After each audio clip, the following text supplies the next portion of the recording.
Let's talk about ISIS. The president says Yeah. that probably next week the U.S. will have destroyed 100% of the Caliphate, the territory that ISIS had amassed. Right. That's not to be confused, though, with decimating ISIS, right?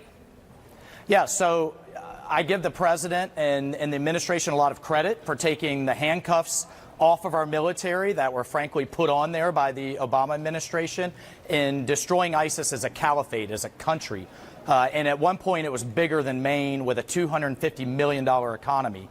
But ISIS is not destroyed as a movement. It's metastasizing, it's growing. On the Armed Services Committee, we just received testimony yesterday about its growth all over the world. So we have to keep our foot on its neck. We have to stay on offense.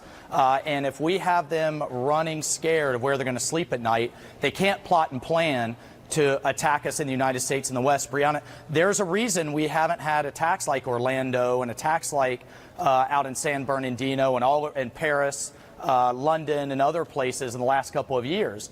That's because they're running scared, but we have to finish the job.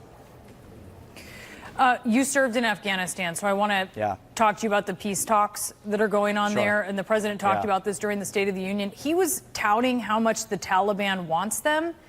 Is that really a sign of U.S. progress, though, saying that the Taliban wants to negotiate a way for the U.S. to get out of Afghanistan?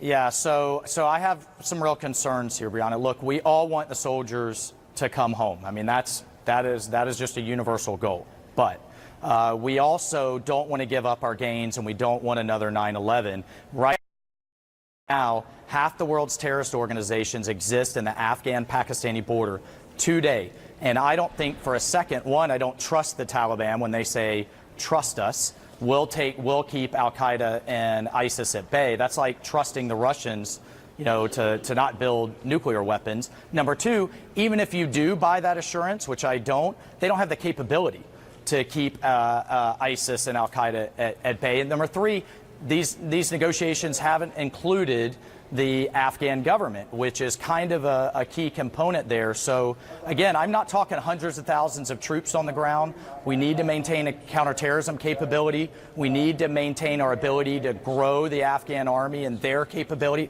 like we have the South Korean army and others over the years, to defend themselves on their own. And this is critical to keeping America safe. At the end of the day, like I've said, we're going to fight this in Kabul, in Damascus, or it's going to follow us home to places like Kansas City, Orlando, San Bernardino.